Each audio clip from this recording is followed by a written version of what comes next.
بسم الله والصلاة والسلام على رسول الله. مساء الخير، مساء النور حبايبي، ان شاء الله تكونوا كامل بخير. اليوم حبيت نطلع عليكم فيديو خفيف ظريف بعد غيبه ان شاء الله، باش نبدا معكم شويه اطباق وشويه تحضيرات لشهر رمضان الفاضل، ربي بلغنا ليه، لا فاقدين ولا مفقودين. هنايا حبيت نتقاسم معكم نفاس قهوه نفاس تاع مرت سلفي اللي جابت رائد، ربي يحفظه ويتربى في عزهم وربي يصلحوا ان شاء الله ويحفظ لكم ولادكم كامل. هنايا اول حاجه بدينا حطينا هاد لي صالي، حطيناهم مع لي جو كيما راكم تشوفوا. هذوك لي كروكات تاع رز محشيين بالفرماج بنان يهبلوا. درنا حطينا هذوك الميني شاورما، ميني تاكوس، ميني شاورما، كل واحد كيفاش يسميهم. وهذا العصير، وحطينا معاهم هذه التحليات يعني جوغ تشيز كيك، حتى هما بنان ما شاء الله. وحبيت نقول لكم على هذيك الطمينه اللي راكم تشوفوا فيها في الوسط، هذيك طمينه جيجليه يعني جاتها كادو من عند وحده حبيبتهم، من اروع ما تذوقت. يعني ما حطيتش بدي البنه نتاعها هكذا كامل، صدقوني بنينه تهبل. ومم كي باتت الغدوه وقعدت يعني زوز ايام مازالت هكاك بعد الطريه وبنينه جيجليه. حبيت نقول لكم يعطيكم الصحه، من اروع ما تذوقت. هاوليكم هنايا الفواكه كيفاش قدمتهم، وهاي الطمينه اللي دات لي عقلي دوكا ديجا راني نهضر عليها وشفتها سخفت. هاوليكم الحوايج اللي حطيناهم، هذو العصير وهذو المملحات.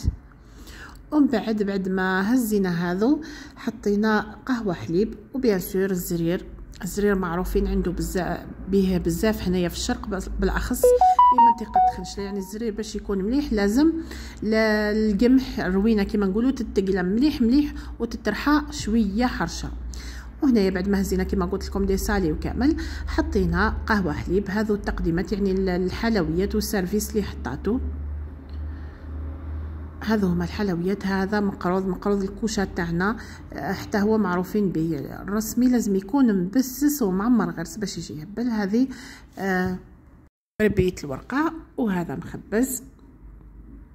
وهذا السيرفيس اللي حطيناه من هيتا صابلي بريستيج. وهذا الحلوه يعني راهي لا طوندونس تاعها كما راكم تشوفوا، يقول تاعها تشبه الحلوه كفته. هذا صابلي بريستيج، وهذه الغريبه اللي قلت لكم عليها. وهاو الشكل تاع سني كيفاش جا. هنايا رانا قاعده نستناو في الزرير قبل ما نحطو. هذا معجون الورد، حتى هو راهو طوندونس، يعني معظم المناسبات راهم يحطوا فيه. وهذه بقلاوه لوز وجوز، حتى هي ديما حاضره في السني تاعنا. هاوليكم هنايا هذه العشيه حطينا فيها 4 جماعات، يعني حاولت نصورهم لكم كامل. ومن بعد هذو التقديمات اللي مدتهم للحضور كي جاو مروحين، هاد لي بواط فيهم دراجي، فيهم رافاييلو. هاوليكم. وهنايا خلاص رانا راح نبداو نحطو المجامع كيما نقولوا. هاوليكم الزرير، هذا هو الشكل تاع السنيوه.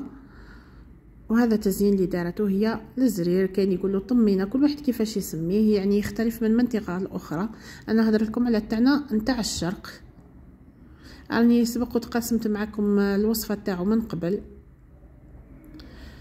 هذا هو، هذه القهوه تاعها اللي حطتها للضيوف، نقول لهم بالصحه والهنا. وانتم كامل نقول لكم يعني في هذه العواشر وفي هذه الايام المباركه اللي عندها حاجه في قلبها ربي يوصلها ليها وربي يقضيها لها. واللي تحب الذريه الصالحه ربي يعمر حجرها ويرزقها عاجلا غير آجل يا رب. ربي يفرحكم كامل.